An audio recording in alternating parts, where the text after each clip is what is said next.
Hey everyone, welcome back to Notes to Self. We are, Notes to Self 444. We are doing the recap and the watch of Sister Wives season 1 episode. This one's going to be episode 4 and 5. So before we get into all of that, make sure you like and subscribe to our channel, and then you hit the little bell so that you get notified every time we upload a video like this, because we're going to sporadically be throwing these up. Hopefully we'll get 3 to 4 of them up a week. And then sometimes we'll do individual videos on an individual episode, and sometimes we'll do combined if there's not like a lot of stuff that we notice. Yeah. So that's why this one's going to be 4 and 5. Yep. Welcome to the birthing room. So yesterday, somebody said that Corey reminded them of Stuart Smalley. So we had to look that up again because we knew who he was, but we just kind of forgot a little bit. And so Corey was like, because of that, the clothes he was wearing yesterday to, or recognize the garments, but he said he's not wearing a birthing outfit today. So sorry, guys. Just regular heathen clothes or apostate clothes today. He's like, I am not wearing birthing clothes online. I'm like, what? You don't want to be in scrubs or a apron, or what are they called? Like a robe that the backside's all the way open?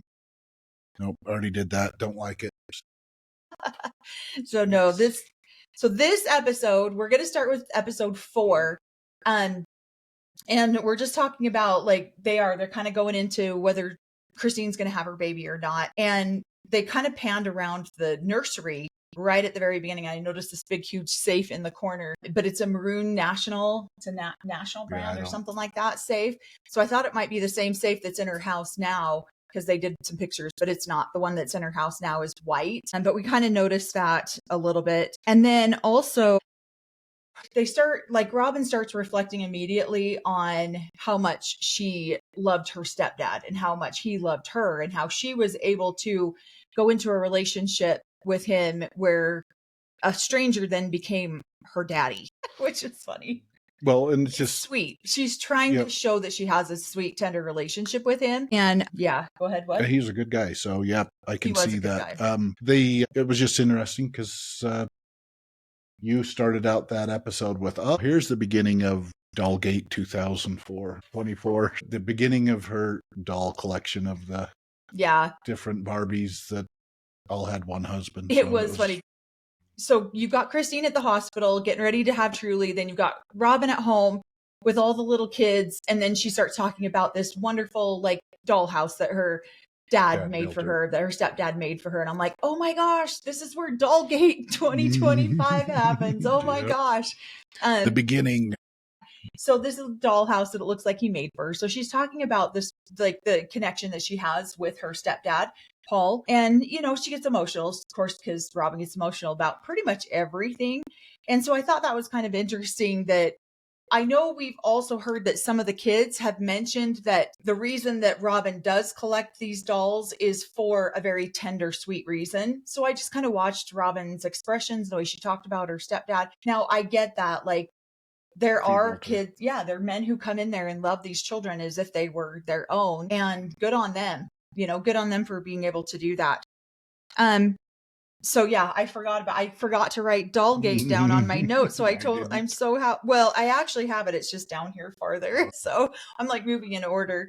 But so then they're talking about why Christine's having a hospital birth. In polygamy, hospital births are not that common. They are very common to have home births. And there's midwives that are part of the AUB. There's typically, 3 or 4 midwives that are part of the AUB. And then they have assistants and stuff like that. But they're typically registered, licensed, right? Midwives that would really take on any clients, but they just are specialized for AUB. They just stay in the AUB. They don't normally veer outside of the AUB all too often. In fact, all of my babies were born at home but one. And so our last baby together, we were no longer a part of the AUB, but I still wanted to have him at home. And so I wasn't sure if they would deliver for me at home, and they did. So they actually did. So that was, which was awesome. They were amazing midwives. I appreciated everything they did for us. So yeah, I had the same midwife for my first 4 kids. And then my 4th one was born in the hospital because my midwife was only delivering in the hospital, and she'd already delivered my other 3. So that, and then we had really good health insurance at the time. So we just decided to have her in the hospital. But then I wanted to go back to the home births because now that midwife was no longer delivering at all.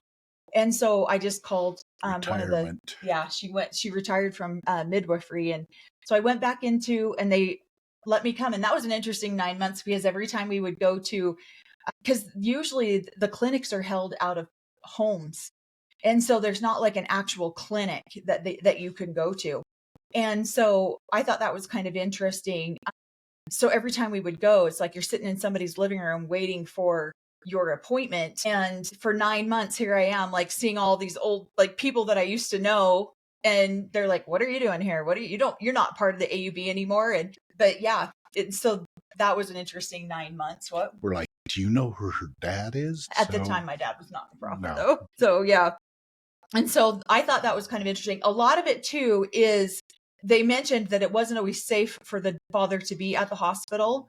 Now, this is a long time ago. Like so much has changed. So when they go into these explanations, it's not really relevant for today's societal norms because you don't go to the hospital and show your marriage certificate. Look, I'm actually married to this woman. We're about to have a baby. But back in the day, then yeah, they did a lot of home births because there was a lot of fear around having the government involved in anything. Well, and it was just standard to do home births for, years and years and years. It wasn't, hospital births have only been a thing really for the last 50 years or maybe 60 years. Societally, it seems like the hospital births were not always, maybe 60 years. It's been that way. Yeah. Anything? No, I don't know because with our first child, we had the hospital and yeah, they asked me if I was the father, but then they just gave me a cool bracelet so that I could go give her a bath. So that was awesome. So, well, the wives were just explaining that how back in the day, it was scary for the father to come to the hospital. And so if the father wanted to be a part of the birth, they would do home births. But that's not the only reason that they would do home births. They just did home births. It's more economically for their financial situation. And when you have 10 kids, you go to the hospital, you pay 10 grand a kid. I mean, you're out $100,000 trying to birth kids, and that's cheap. This many 10 kids grand is cheap. But you go to you go to the Plig midwife, and you're out $1,000 maybe. I don't think I ever paid $1,000. I think it was like $300 for my first birth, $300 for my second birth, and then I think my last birth was like $800. But you have to provide all your own medical. They don't do the 3 births and the 4th is free or something like that. Discount. You should get a punch card. So, anyways, off track there. But so Christine is having her baby in the hospital because she's a high risk. She's 37. Anything over 35 is high risk. It's fairly normal. Cody's there. He's getting ready to leave, and what shows right there as they're doing the hospital birth that it didn't seem like anybody even cared. So there's a lot of hype that, this is the new norm. I was an outsider, so right. But it seemed like normal standard practice up here. Yeah, they don't in 15 years ago. So yeah, see, and that's what I'm saying. I feel like a lot of the things that they're talking about that are scary for polygamous people just really aren't relevant anymore in today's society because most people just don't care. And so many more people now are having babies when they're not married. And so they're having babies together. And there's just so many different ways that families are organized now that it's not really that big of a deal. Nobody really cares anymore like they used to when there was all the shame and guilt associated with, you're getting married out, you're having a baby out of wedlock, or, and so that there's not a lot of that. Families are just created so differently now. And there's just so many ways to have a family that people just don't care. Yeah, it was probably scary in 1950, I guess, but right. I don't know. Right. And so that's, home births are amazing. I loved every single one of my home births. And the one hospital birth, we were in and out in less than 20 hours. We went in, had her, came right home. So I really appreciated my home births. They were very personalized. And I didn't feel like I was just like another number in the hospital. Okay. So then it was just funny. Christine sends Cody on his way to go get clothes or whatever. And I think why is because they weren't, they went in just to get a checkup and they weren't really planning on, they weren't sure if she was going to get induced. And then they just decided to induce her. So he goes home to get Aspen because Aspen's going to attend the birth and he's going to get his clothes. So he leaves to go home. And then you see Christine calling him going, okay, my water broke. Where are you? Get back here. And so he's at home, like running around. It seems like we have seen a lot of clips of Cody and he's always running around with a chicken, like a chicken with his head cut off. Yeah. Like the guy is like exhausting. He just feels like he's so unorganized. And so that was a little bit like, I don't know. He feels a little like you couldn't undependable because he's so like all chaotic and all over the place. Shoot in here if you see. No, we grew up, I guess. I grew up in a more organized home, I guess. So yeah, everything feels so disorganized. It was hectic. There was a lot of kids. But our growing up was also kind of, we had a older mom and a dad that both were military. Right. It was a little bit more organized. You guys go do this. You guys go do that. We're moving this. So yeah, it was definitely wasn't as hectic, I think. Yeah. So. Cody like gives me a lot of anxiety energy. And I notice I get it a lot too. If my ADD is kicked in, I'll rewatch one of our videos and I'm like, oh my gosh, I'm giving myself anxiety just watching myself. I need to hold still. I tend to move a lot. So as I'm like moving. So one of the things I was really trying to watch for, because I thought it might just be an editing thing where Cody says, oh, I'm kissing my girlfriend, because I full on think they're married by now.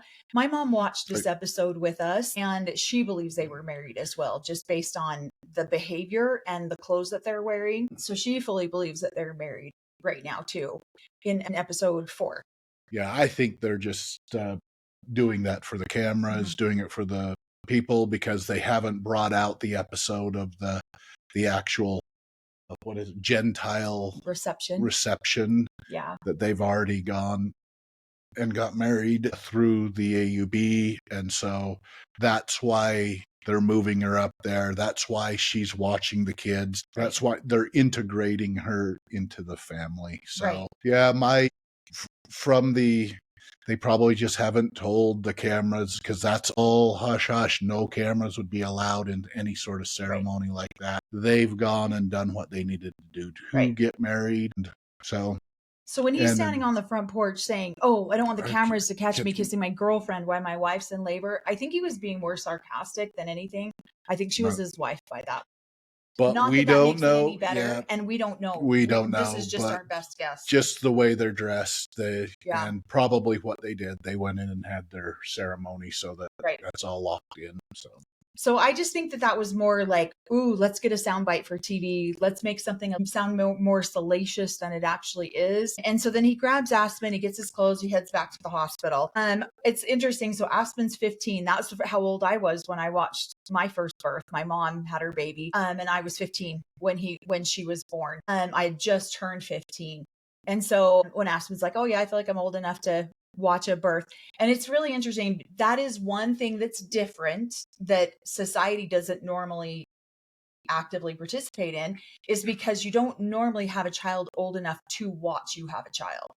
And so there's not usually that gap there. So my oldest is 15 years older than my baby. So there, we did have a pretty good age gap there. But in society, normally people like, oh yeah, I watched my mom have a baby. And they're like, what? How?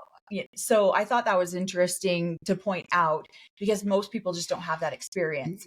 Now, when I had my baby, my daughter was 14, and my last baby, my daughter was 14, and she came into the birthing room with me, we had the baby at home, and so she came into the house or into the bedroom and watched that. Her lights just went out, so we're both like, wait, what? And now she's 31. Now she's 31 and still hasn't had a baby. She's like, that cured me, Mom. I didn't need to have any kids after I saw that. Yeah. So that is very common in polygamy for the girls, not typically ever the boys, but for the girls to at least come and watch mom have a baby, or it's still close court. He's like, yeah, I don't want to go watch my mom have a baby. Mm-hmm. But no, it is very typical in polygamous situations and now when I went and watched my sister be born, I just had turned 15 and my little sister was 13, and we were both there. And so we both were able to watch the whole thing. And then the next birth she had, I had a baby too. So I didn't have, at that point I was having my own baby. So I wasn't part of the birthing room. I've watched 2 births, and that's both of our children being born. 2 that we had together. Plenty for me. Yeah. Yeah. There won't be any more that I watch. So I'm good. I needed. And Corey almost passed out on the first one, so it was a really emotional experience. He was like, I don't think that's normal. Is that normal? I don't think you're doing that right. Are you doing that right? And he was like questioning the nurses over and over. And yeah, they're just like, calm down, sit in the corner. This is normal. We do this every day, sir. Yep. Okay, and then I have the dollhouse, because the dollhouse is so big, it's a little mansion. So I'm like, oh, this is where Robin got her love for mansions, is this little dollhouse that her dad built for her. Unfortunately, 3 of the Barbies left. That one Barbie gets the whole. They're talking about 4 Barbies and 1 single Ken doll. And yeah, that's hilarious. And I'll just knock on. I hope that they're married at this point. It looks like they're married. They probably have already gone through the ceremony, and they're just doing this for the TV to show the process. And I think they're doing it because they probably got married pretty quickly. And so, yeah, there's a couple clips in the first episode and maybe a flashback or whatever in the second, but they look like she's dressed like that they are married. So yeah, if they are, then there's a whole bunch of creepy stuff if they're not. Yeah, because the girls, like the kids are all playing with the dolls, kissing all of the moms. And so that right there tells you, like, wait a minute, these kids have obviously seen Cody and Robin kissing. That's a huge no-no unless they're married too. So especially in front of the kids. Like, that would be so inappropriate. Anyways, okay. And then we're at the birthing scene, right? Cody's talking to the doctor about infertility while Christine's laying on the bed. And Christine's like, and the doctor looks at him like he's completely stupid. And he's looking at him like, are you dense? Like, you have a wife in labor and you're going to talk to me about your other wife's infertility? Like, what is wrong with you? And even I was just like, man, this guy literally does not have any social awareness or any like situational awareness or any like, what is wrong with him? I don't understand that. How in the hell he's been able to get 4 wives, and obviously they're not happy because they're all divorced, but how did he, I don't know. He has zero compassion. Well, and when the doctor asked if that was appropriate, that's where he came up. So Mary and Christine have a great relationship. Oh, yeah. And then he dismisses Christine's feelings. Oh, Mary and Christine have a great relationship. She's Christine okay talking about this. So, I mean, again, all of the things that they say, and then later on down the road, their actions are completely different. Right. So, and this is so typical. I have watched this of polygamous men all the time. Dismiss their wives' feelings while they're sitting right there. They dismiss them as a person, and then they dismiss their feelings because, oh, you know, this is how it's supposed to be. This is how it's, and so it's frustrating to watch. I've watched my dad do that a million times to all of his wives. Well, and I think a lot of it comes down to actually their spiritual belief system. And so they have that the feelings should be tempered. Yeah. Or that they shouldn't be having those feelings. Right. You know what I mean? Well, if you believe in what we were taught growing up, I know you're having these feelings, but you know those feelings are wrong. Why aren't you tempered those feelings? Yeah, why would you even admit that you have those feelings? Yeah. So those are against our belief systems, that you should know that you should want to give another wife. And I feel like that there's a lot of communication that is, you didn't have these feelings, or with Christine or with Janelle, why are all of a sudden, and you're the one that said we should bring Robin into the family. We're getting to that. We're not quite there yet.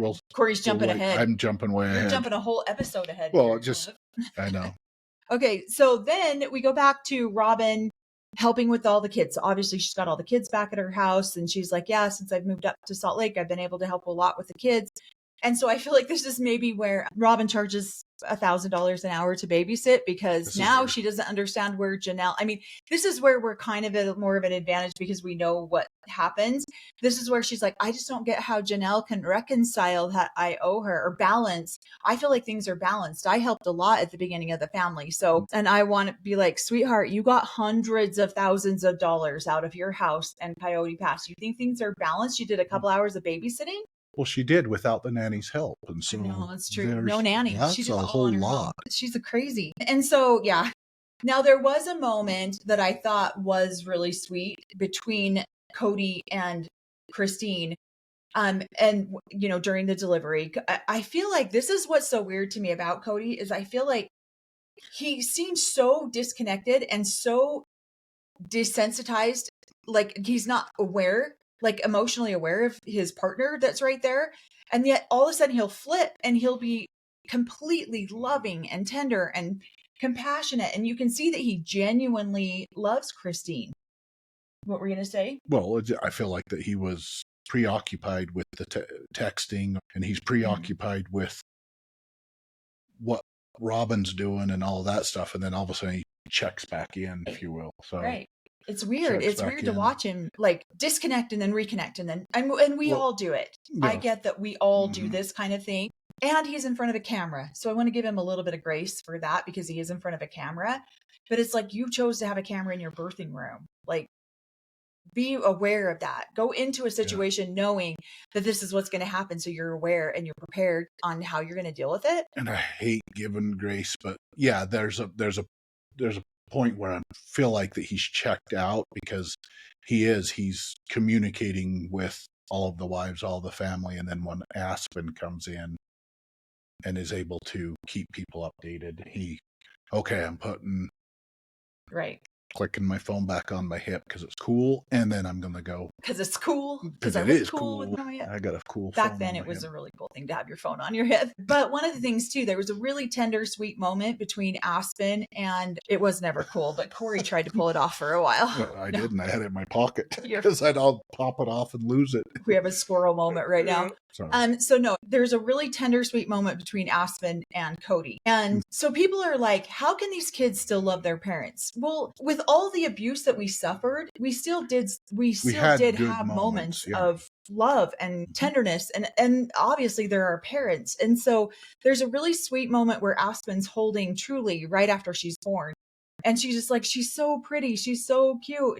And then you can just see the way that Cody looks at Aspen and Truly with just so much love in his face and in his eyes. Like, you two are like, these are my girls. You're the most wonderful thing that's ever happened to me. And so this is part of some of the emotional, like, yin and yang and roller coaster rides that we go on, because in one breath, you are the most special thing that has ever happened to this family.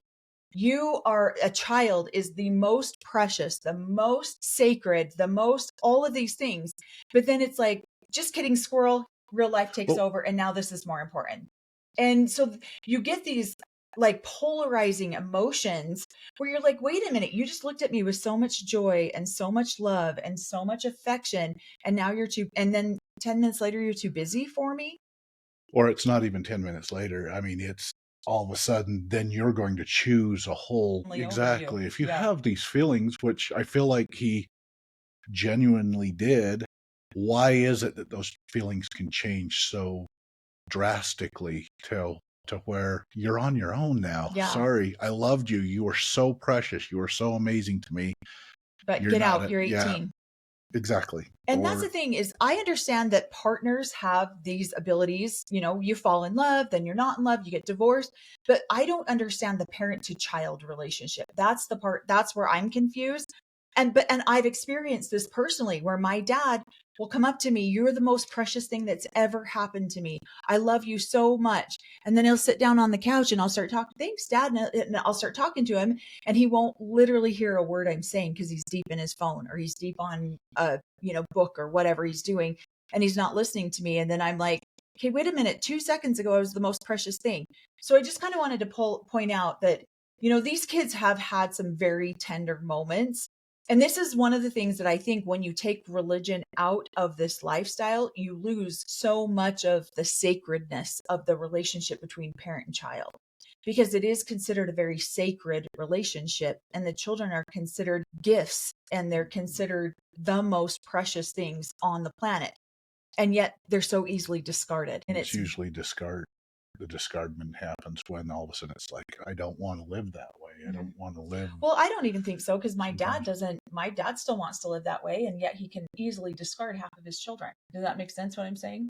Yeah, so, but aren't they the half that don't want? Oh, you're saying when the children don't want to live polygamy. Sorry, I misheard that. Yeah. When the children, then they lose favor in the sight of the father.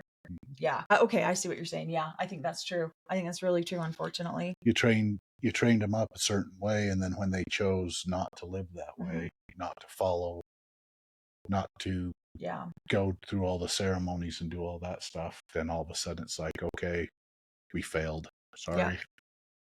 Send that one away. Now we'll try with the next one. What do we, and I've literally heard men say that. Well, I failed with the first 5. Let's see if we can do better with the next 5. Or, I've literally heard polygamous men say this about their children. My own dad said this about his children. So that's very common. But I still wanted to point out that very sweet moment between Aspen and Cody. It was very tender, because the admiration and the love that Cody had on his face for these 2 girls, for Aspen and Truly, was really tender to watch. Go ahead. Well, and it's just, you get those 2 extremes, and then that's where I feel like that as I become working on parenting, it's like, okay, I really enjoyed this extreme, didn't care so much for the other side of it, so I want to implement this side, the kindness, the love, the pride into my parenting, my family. So, well, and it's really hard for us too to watch some of the kids scenes, because we have said this in numerous videos that unfortunately children are the collateral damage in this religion quite often. And now, in my opinion, children are the collateral damage of reality TV. And so now you've got reality TV and you've got this religion, and you've got these children who are going to suffer immensely because of it. But we digress. We go somewhere else. So anyway, so now they're talking about how all of them are going to go to the hospital. It's 8:00 at night on a school night, and they're all going to go to the hospital. That never happens. No one's ever going to pack up all their kids and take them to the hospital. That was a made for TV scene. 100% made for TV scene. That they're going to take 30 of them to the hospital to go see baby Truly. Really, Christine would bring the baby home the next day, and the whole family would come over the next day. That's really what would happen. They just did this to amplify how, in my opinion, they just did this to amplify how big the family looks walking into the hospital, and then like overwhelming the hospital's room and staff and everything, because it's just not, nobody's going to do that. Like, yes, the babies are the most precious thing, but they're precious tomorrow too, when you leave the hospital and you're at your own home. What are you going to say? Well, I guess we did have quite a few people come into Olivia's, but we had so many people in the birthing room. It was not everybody that came. Yeah, nobody came. Because we took her home. Yeah, pretty much the next morning. Right. And I was not used to that, because we were in the hospital and we had so many people in the birthing room, and I was not used to that, because at home it's very small, it's very intimate. There's a few people in there and that's it. And it was a lot. There was a lot. Okay, so then, and now she's very protective. It's 1 or 2 people, especially with the baby's RSV and things like that. Right. So, right. It gets way too much. So then, Truly was an adorable baby, cute baby. That's the end of episode 4. So now we're on to episode 5. Is anything else on episode 4 you wanted to add before we jump? No, I was jumping to that. I know you were already jumping, huh? Yeah, I didn't write much on episode 4. Because it was birthing, and there's some things to see. I've done a couple videos on home births. I believe I have. If not, then I should do a couple of videos on home births. Since I've had 4 of them. Personally, I was born at home. Corey was born at home. 99% of the AUB members down by the river. 99% of AUB members are born at home. It's just very, very common. Okay, so episode 5. It's funny because we're watching this with my mom, and she's like, "Oh, Mary's garments are hanging out right there. You can see them." And I was like, "What? Really?" And I totally missed that. In the beginning of episode 5, you can barely see them in a couple of different scenes, just real quick. She just barely has like a little sliver of them hanging out. So I thought that was kind of interesting, because normally we're very careful about, I was always very careful about keeping completely covered. And And then, so now we're at the, the part of it where, oh my gosh, I have 2 pages on episode 5. So we'll jump through this one real quick. But they're at the jewelry store. They're going to buy Robin's colada ring. And I just think that's funny. I just think it's interesting because I was like, my first thought was, how expensive is this going to be? Because that's really what you have to think about, especially where this family doesn't have a lot of financial resources at this point in their lives. When you're going to spend a ring on somebody, that's a big deal, and a big deal, really big deal. And so, so they go in there and they're looking at the different things. And I love that Janelle just like, well, my consideration is price. If it's great, so they end up settling on $150 colada ring, which is great. Like, they're awesome. I'm glad that they got her one. I just think it's funny because there's not, I don't know. I feel like just in the 4 episodes that we've seen, there's not a lot of consideration for the family financially when it comes to Robin already. I mean, we can already see it on episode 5. And Janelle's the one who has to keep like, okay, wait a minute.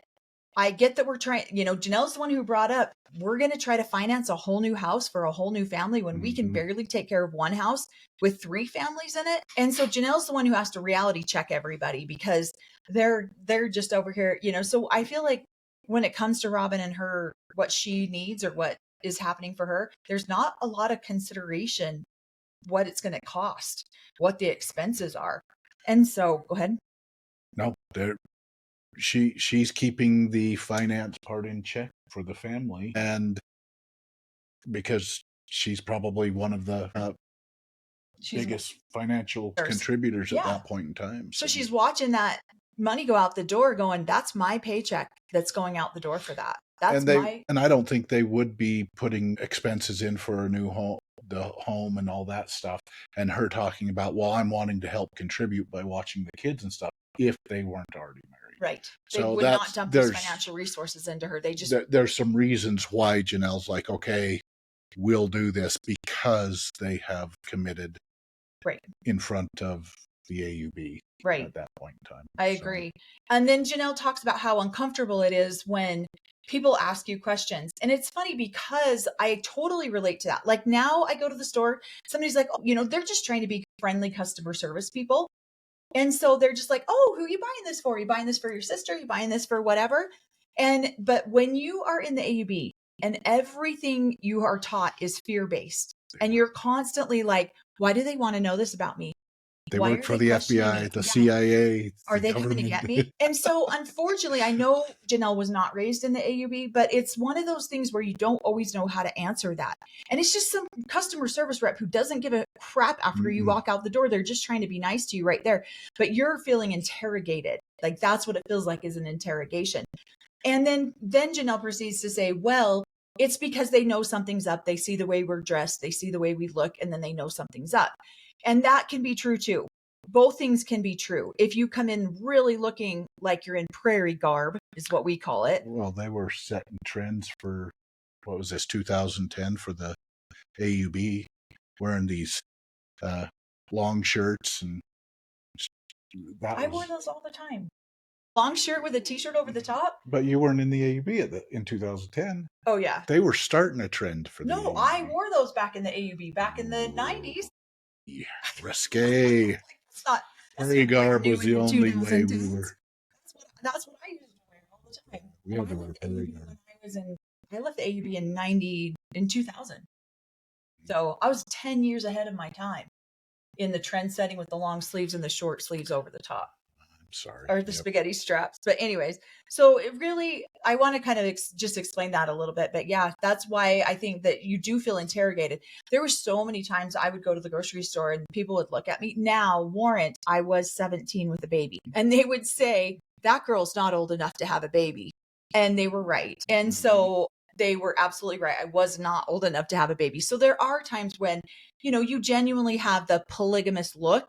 And so people are asking you if what is this? Okay. And then another thing that we both thought was, here you go, kids are the collateral damage in this situation, is Robin's showing pictures to her kids. And she's like, now who's this?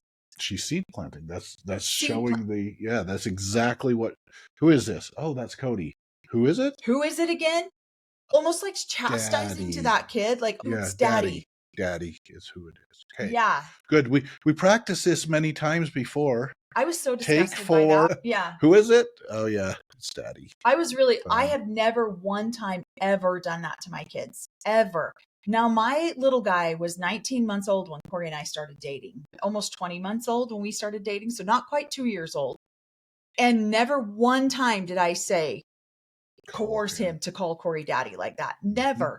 Because I just feel like that is so manipulative to that child, regardless of whether they have a bio dad or not. That doesn't matter. That's manipulative to that child to force them or coerce them into calling somebody, and especially when the courtship, Robin says the courtship was short or was extra long, not, however long, 7 months. Yeah. No, it was like 7 months, something like that.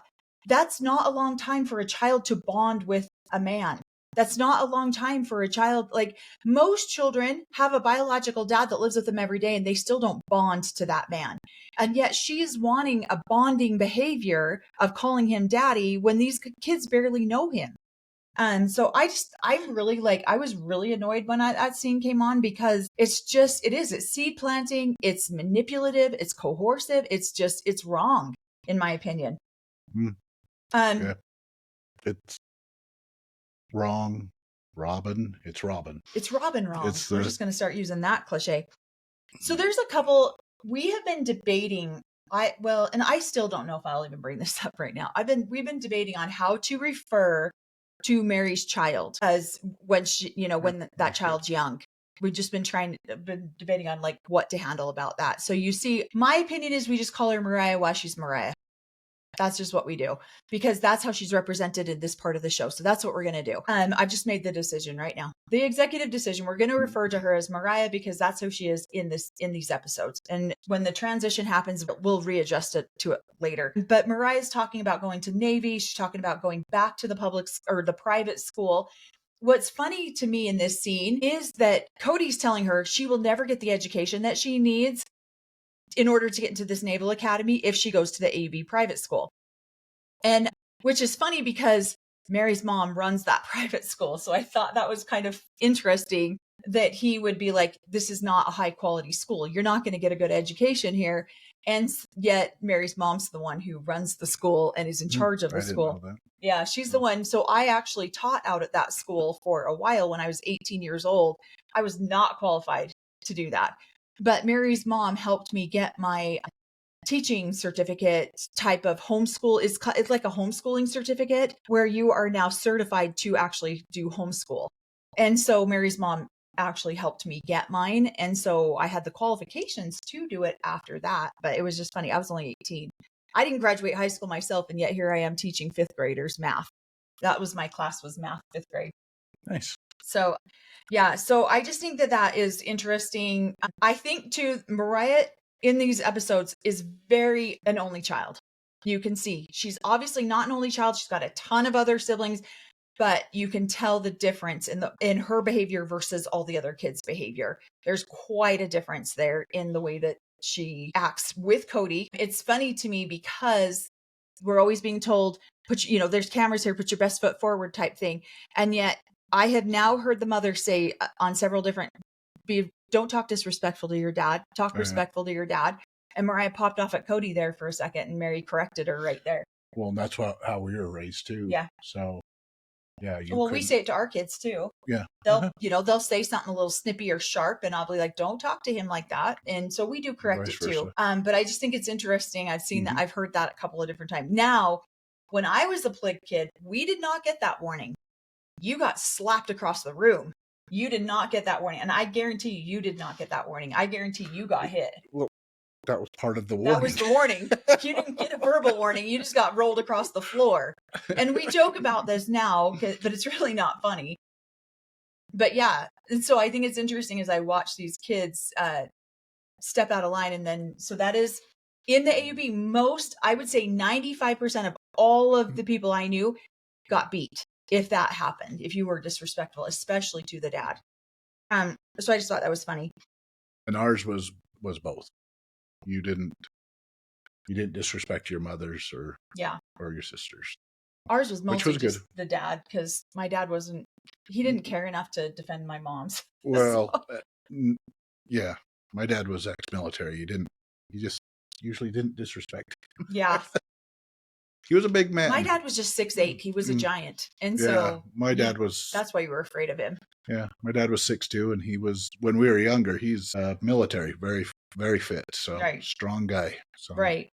Okay, so now Cody and Mary are going to go to Lakai and celebrate their 20th anniversary. It's really funny because I am seeing this, I don't know where this comes. I mean, it's really a Utah thing, the keeping up with the Joneses.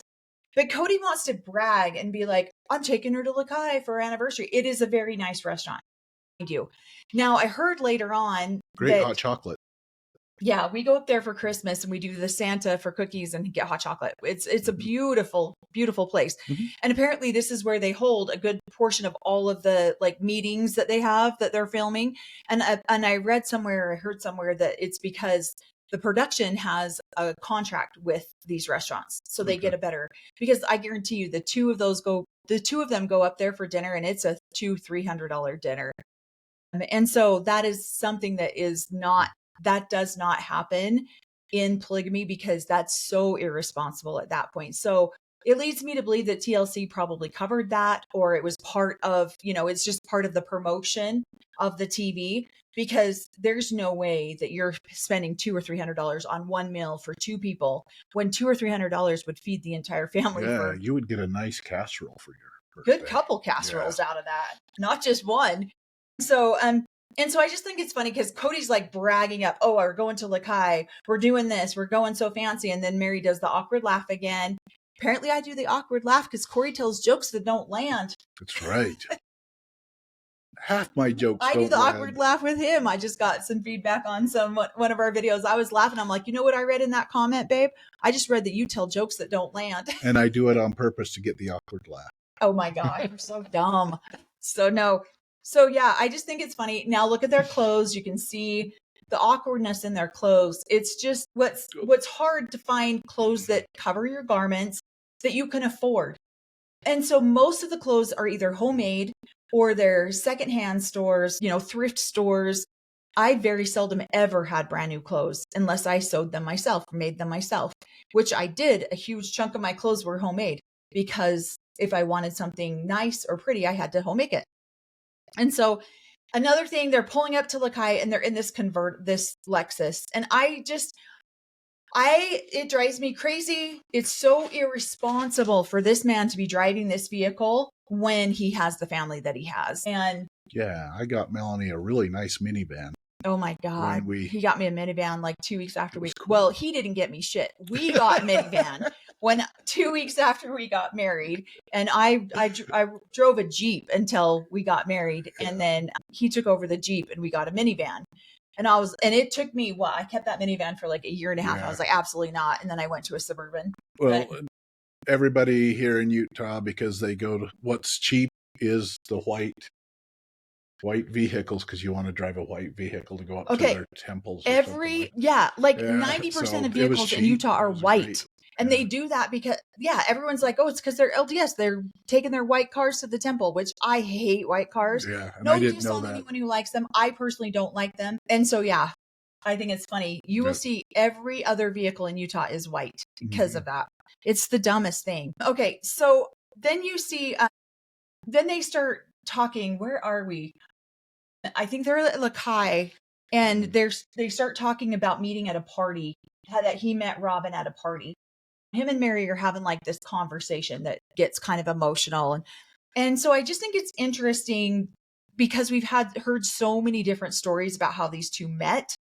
And I can kind of in my mind picture what I think, and I could be totally way off. I kind of think they might have seen each other at this party and then made eye contact maybe, and then met at church. Yeah. Sorry, I didn't mean to say that. Met at church, they did their little eye contact thing, and then they investigated each other.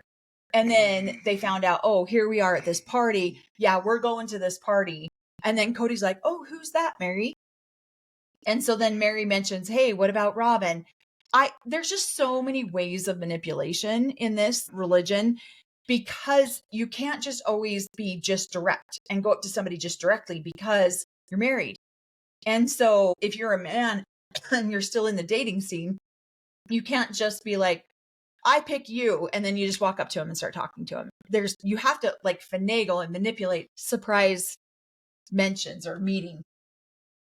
Well, and I think that it probably could have been on both sides. Cody was absolutely interested, so why not talk to Mary? Mary wants to prove that she's a good wife. That's what a wife is supposed to do within the AUB, is search out other worthy women to be a part of their community, their kingdom that they're building here on earth, right, and have children for the afterlife. And so I'm kind of interested in the newer season.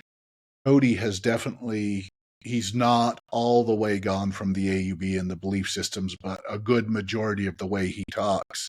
I mean, he's not as far gone as I am, but he is, you can tell he's leaving. But in this first season, there is so much dogma, so much. He's trying to explain it to her of it. What did the words he used? That I'm sorry, this is totally against God and nature. Oh, because when she says that she's interested, what if I was looking at somebody else? What if I was looking at, and he's like, the vulgarity of that makes me sick, makes me want to puke. And he's trying to say it, if he was saying it without the cameras there, it would have been, well, this is our belief system. You are violating, even bringing up this conversation. Wait a minute, your belief system, the way your parents have raised you, the way I was came into this. And remember when we were first getting married, you wanted to be a part of the AUB. This was your belief system, that we should have more wives. And so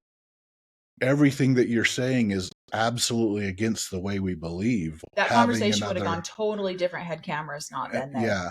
So he's in a way trying to remind her of what she agreed to do in their covenant. And it's riddled with shame and guilt. Yeah. Riddled with shame and guilt. Like, Mary, I mean, this feels, he even says, I don't know how to make this fair. I can't win this situation. I'm like, he's like, it feels like what I'm doing is unfair. And I'm yelling, I'm like literally in the living room watching this with my mom and Corey. And I'm like, because it is unfair. So why don't you just acknowledge that it's unfair instead of saying, this feels like it's unfair, but you agreed to this, remember?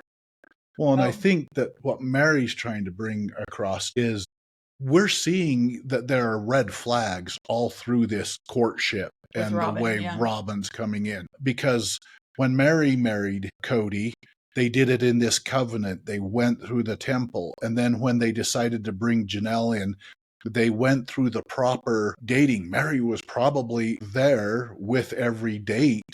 And then they made an agreement and went through the temple, and she did the whole process. And that all went smoothly, exactly the way that they were taught within their covenant and their teachings to bring Janelle in. Then they went through the same process with Christine. She was interested in the family. They went through this whole process that they were raised with, that they were taught, that is taught over the pulpit to bring these other two wives in. And all of a sudden something changed with Cody. Now he's desperate. I'm pretty sure that I don't know all the pieces, but I'm pretty sure that she was probably dating other people, and he wanted to get a ring on that before she got stolen away. Something changed in him. He had the 1,000-yard stare with Christine there. And so there wasn't a threat, if you will, to Mary with Janelle and Christine. They were doing it properly. This is how it was supposed to be lived. They didn't have other suitors out there trying to sway them away like Robin did. Exactly. And Cody wasn't excited, if you will, when Christine was coming. He was probably, this is what we're supposed to do. Mary was, this is what we're supposed to do. She's asked, let's go. And so it was more of an agreement, and they did it all properly. And all of a sudden, there's so much more interest in this new wife from Cody that she has not seen in the other two wives. Right. And so there's all these red flags. There's a threat there. Yeah. There's threat. There's red flags popping up. She's trying to communicate that with him, and he's totally oblivious. And he's dismissing it. He's totally oblivious. He's just like, well, this is all against the teachings. This is the covenant that you agreed to. You're the one who, it's like he can't stop. And then at one point he does start to say, Mary, I'm so sorry that this breaks your heart. There's no way around. And I'm so sorry. I wish there was something I could do.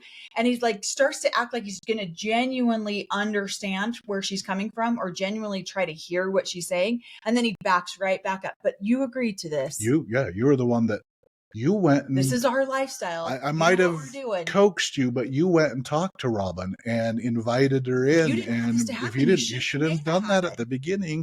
And now there's no going back. That each one of the wives are seeing red flags, and if they were to go, no, it's too late. Cody's worked too hard. He won this battle against all the other men that were out there. He came out the shining knight. Yeah, so there's no going back, and they're seeing that, and they're getting more nervous. And more. Yeah, so, they're more and more nervous because they're seeing how deep he's falling in love with Robin, and that is probably scaring all of them. And how much control she's starting to have over Cody. Yeah. Because normally there's a procedure, and it's almost like you go through the motions of the procedure. And this is how it's done. This is how you get married. And then you go through the endowment house, and now you're married, and now you get to know each other. And then, but when you're dating or courting, all the wives go with you. Like, you never go anywhere without one of the wives. You never go on a date alone.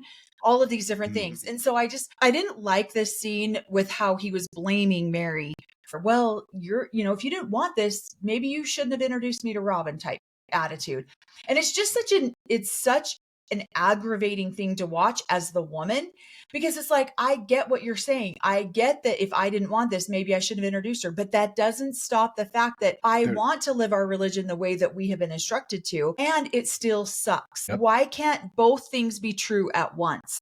Exactly. Why can't I want to live the religion and still have the jealous and hurt feelings that I'm working through, that I'm trying to become a better person? Both things can be true at once. And Cody doesn't see that both things can be true at once. He says, well, you did this, you figure it out. You did this, and so that's what I get frustrated watching this episode. It's super annoying for that reason. The way that he dismisses his wife's true hurts and true feelings.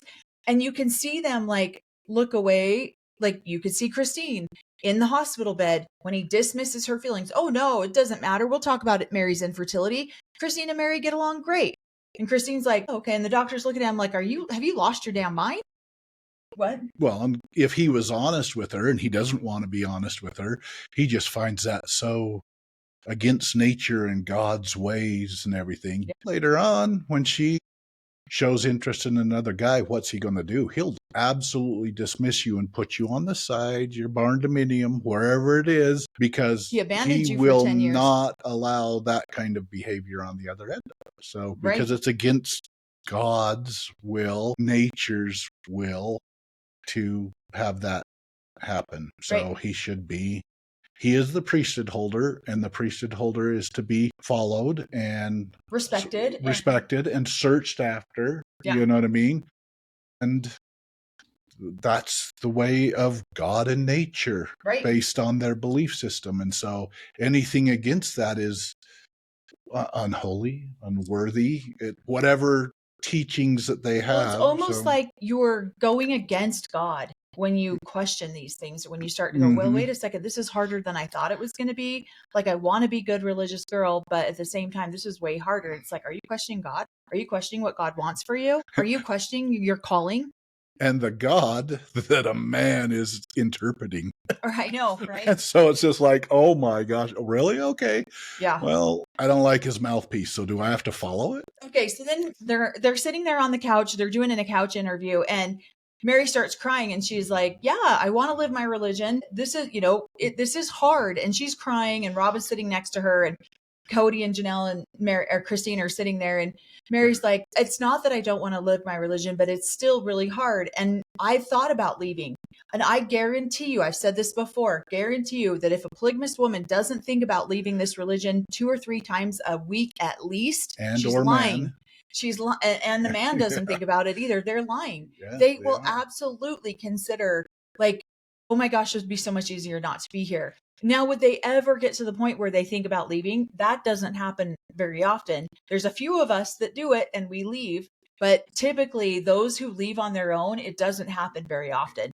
And so you're either asked to leave, you're kicked out, whatever. It's very unrealistic for very many of us. I mean, I'm one of them that picked leaving, but it's hard. It's really hard to leave. So Mary's what? No, I just have empathy for anybody that has grown up. We were taught from birth that this is the only way to live, and you are basically going against everything that you were taught to leave.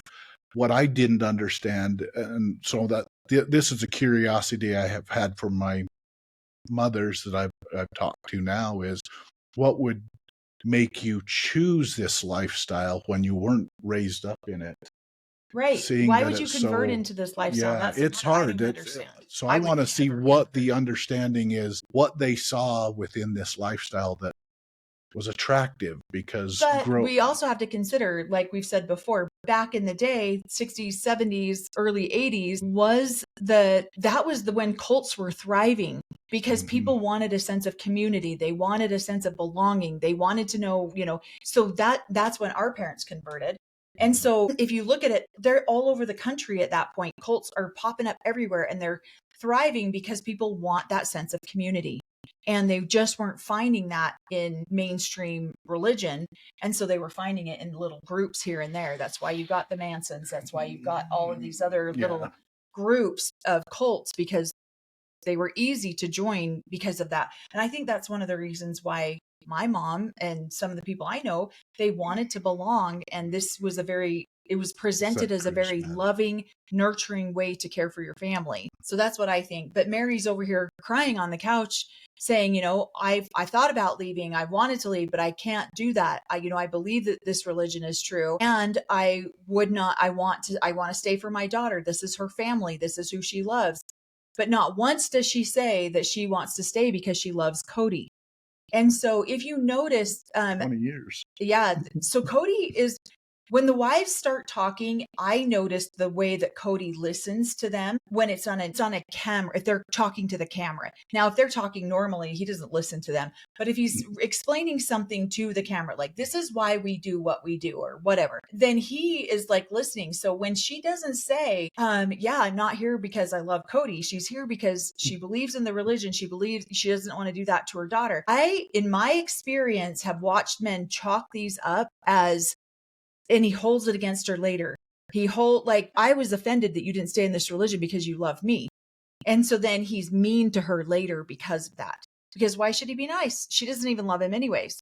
And I have watched men discipline women like this. And it's complete crap. And it makes me infuriated when I watch it, because it's like, well, wait a minute. I'm the center of the universe. Why aren't you putting me in this reason why you stay here? But Mary doesn't say, I stay here for my relationship with Cody. But yeah, I'm just curious, does he discipline Robin that way? Or is he always trying to get her? It's weird how there's a codependence between him and Robin. So I don't know. I'm just blown away that, he will search for her absolute approval. Of Robin's approval? Yeah, Robin's approval, absolutely. where he's discounted each and every other. They are supposed to respect him, but he doesn't respect them. But he needs to respect Robin. Oh yeah, and her needs, her everything is number one. So that's amazing that they've got that creation, but that definitely is more along the lines of what is it, monogamous. So she was really good at living monogamy before. She'll come in did and a whole thing. Now she can come in to a family that's created a bond for 20 years on Mary's 20th year anniversary. And she unraveled that in way quicker than I know. We're 20 like, years. she set a goal for herself. Okay, the family was together for 20 years before I came in. Let's see if I can undo that in less than 20 years. And she did. She did a good job. She didn't say that. I know, but I know. She said the opposite. In the back of her mind. So she figured out how to do it. Christine awesome. Then goes on the couch interview to talk about like just how important anniversaries and birthdays are. Now, I've talked about this on a couple of different videos that I've made, a couple of shorts and TikToks. Anniversaries and birthdays are extremely important, especially for the man, they're not so much, but for the woman, they are, because these are the 2 days of the year that you are almost guaranteed time with your partner. So when weddings happen on those days, or birthday, or a birth of another baby happens it's hard. It's really hard because you don't feel celebrated at all as a sister wife, as just one of the wives. And this is the only time of the year that you actually get celebrated or recognized for pretty much anything. And so I know that there's a lot of controversy. Like, I believe it was in My 5 Wives, one of the wives had the same birthday as Brady did. And that was very controversial in their family. I'm sure it has caused a lot of upsets throughout the years. And then I know Janelle and Cody were wanting to get married on Mary's birthday because so now how the AUB works, we'll just go into a little explanation. We've talked about this before, but if the AUB only does one day a month that they perform marriages. And everyone in the AUB that wants to get married has to come to Salt Lake and get married on that day. So if you live in Montana, you live in Southern Utah, whatever, you're coming to Salt Lake on that day to get married. So everyone has the same anniversaries. And so my understanding was So Lakai's full 1 day a month. Everyone's going to Lakai for their anniversary. So my understanding was that one day was going to be on Mary's birthday. And so what I heard through the rumor mill was that the AUB made an exception for Cody and Janelle and married them on the next day instead. They went through the temple still, and then the next day they were actually sealed together. I don't know how true all that is. That's just a rumor mill. My question was, why couldn't they just wait till February? Why did they have to get married in January? So they could have just waited one more month, and then you wouldn't even have these issues. But these cause a lot of issues in relationships when this wife doesn't get her moment and she doesn't get her birthday or she doesn't get her anniversary. Like this, it is really hard in this relationship to not give these women come on, there's 365 days a year. Just give the woman 2 of them. That's it, And so Christine does talk about that in this episode, how important it is that these women are recognized on these days. The man gets recognized every time he comes home. And typically his birthdays are spent in a family celebration, and his anniversary, he gets to celebrate it, in Cody's case, 4 times a year. These girls get 1 time a year and a birthday. That's it. And so I get frustrated with that because so many polygamous men dismiss it and act like it doesn't matter. On my 1-year anniversary to my ex-husband, I was like, it's our 1-year anniversary. I'm so excited. We have a 3-month-old now. And so I go all out of my way to do this huge, big thing. And he was like, are we celebrating that? I'm like, it's our 1-year anniversary. Of course we are. I'm barely 18, right? Because I got married 8 days after my birthday. And so I barely have a birthday at 18. We didn't celebrate that. My 18th birthday didn't get celebrated. And my anniversary, I'm thinking, oh, okay, we'll just do the 2 in 1, right? No, we didn't even do that. He says to me, well, I think we'll celebrate anniversaries when they matter. I'm like, well, when do they matter? He's like, I don't know, like maybe the 5-year or the 10-year, maybe a 20-year. We'll celebrate them on that. Other than that, we're not celebrating this once a year. Yeah, the what? The 11th year would have been good for him. Oh, because that's when we got divorced 10 years after we got married. And so, yeah, let's do that. That's why I get frustrated when I watch some of these. I do project a lot of my own experiences in my commentary back because it is so aggravating when women in this religion get dismissed so easily. And it's like, you have opportunities to celebrate this woman. Just give her that. And then she will probably not be a rag the rest of the year. Like, just give her a couple of days, show her some appreciation, and then she might just be a better wife and, all the way around.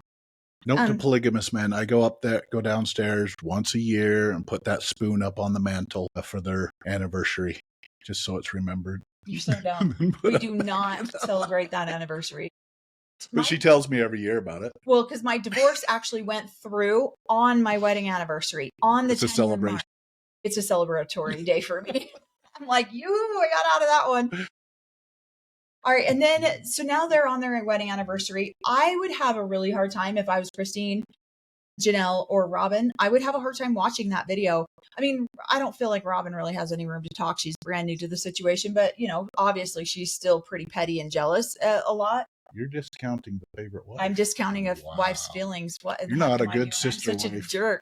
But I would have a hard time watching that on TV, especially because there's some skin that's getting showed. They're in the ocean and they're in swimming suits and there's some skin that's showing. I saw Cody's nipples and it was really uncomfortable for me. I was not happy about it. And so they're on their honeymoon or their anniversary thing. And Cody brings up in vitro fertilization. Okay.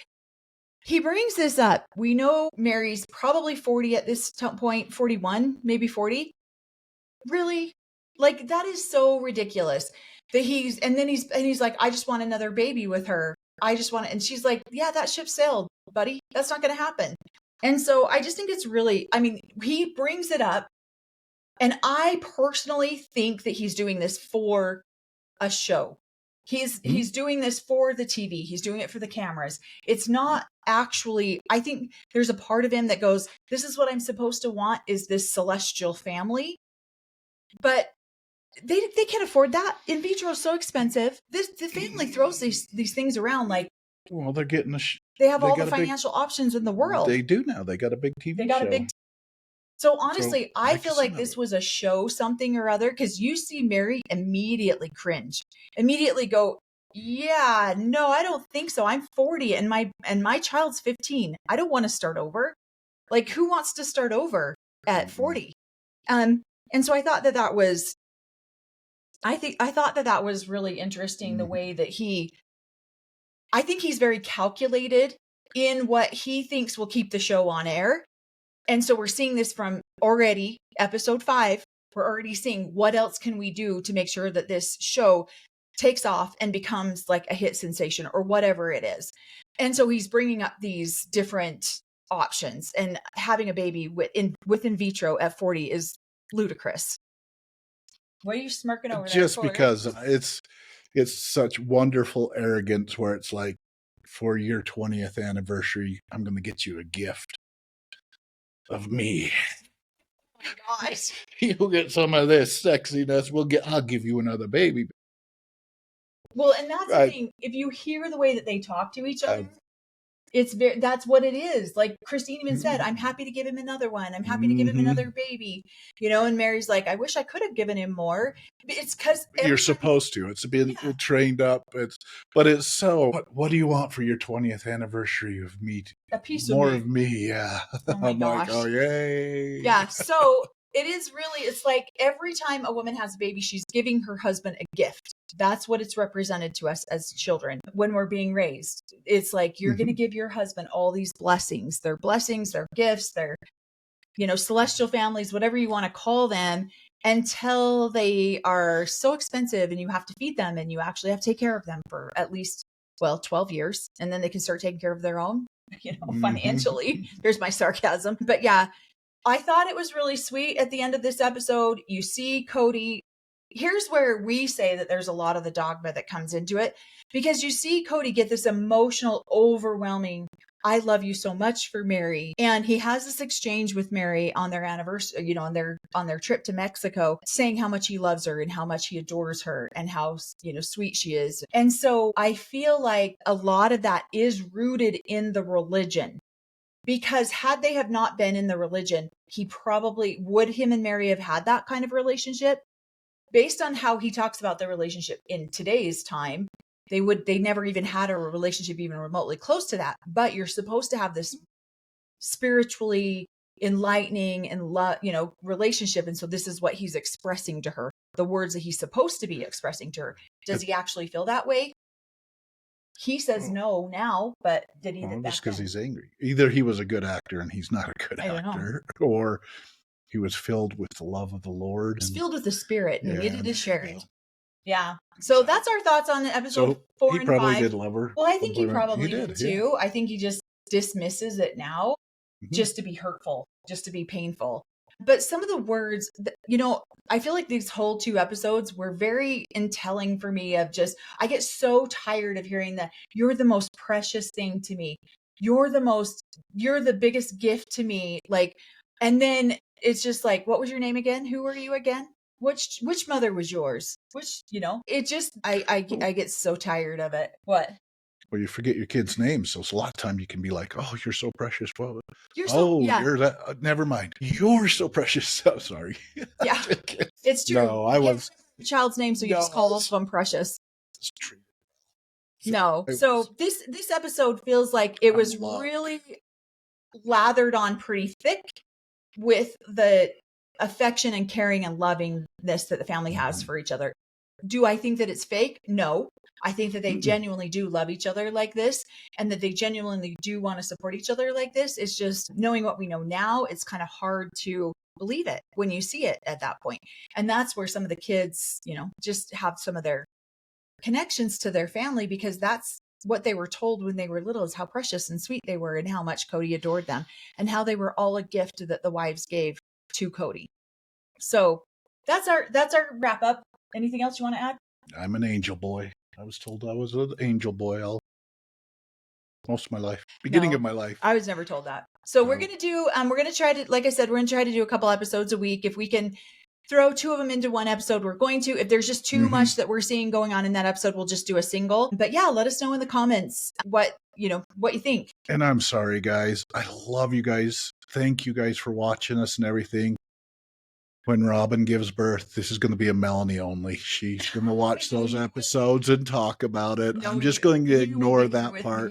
This is the only birth episode I'm going to ever watch. So I'm missing those others. Nope, you'll be right there. Nope. We'll see. I will have blindfold on through the whole episode, and I'm just going to listen. It's too much for me. That's what's so weird about like us not seeing the show and then seeing so many clips of the show online. It's like, the train wreck's coming. Yeah, and I'm not watching it. And you're like, when's it going to get here? When's it going to get here? Because we don't know.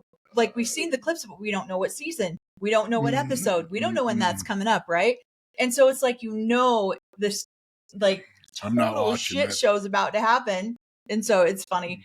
He'll be a trooper. He'll be right there. But thank you. Leave us some note.